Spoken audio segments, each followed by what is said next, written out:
people know you from being a Rasta man, but tell us, we know you from before that, so tell us how you get your start in the business. Well, my journey is a really long journey, you know. I start from primary school back in Portland, of course.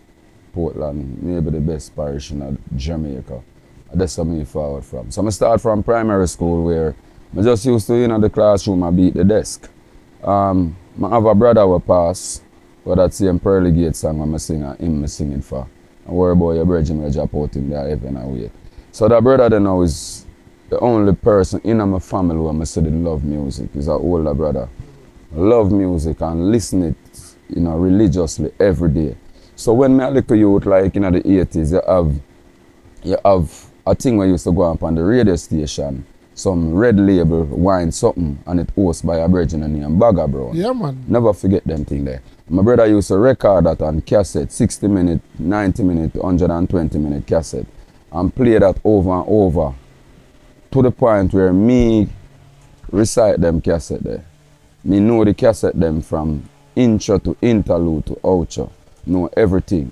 And enough of them cassette them used to hear people like Lieutenant Stitchie and Papa San. Because them man there was more the kind of commercial artists that you would hear on certain platforms. So them man the most of the dep on them kind of thing there. And I mean I listen to them man there religiously and I recite everything what them I say.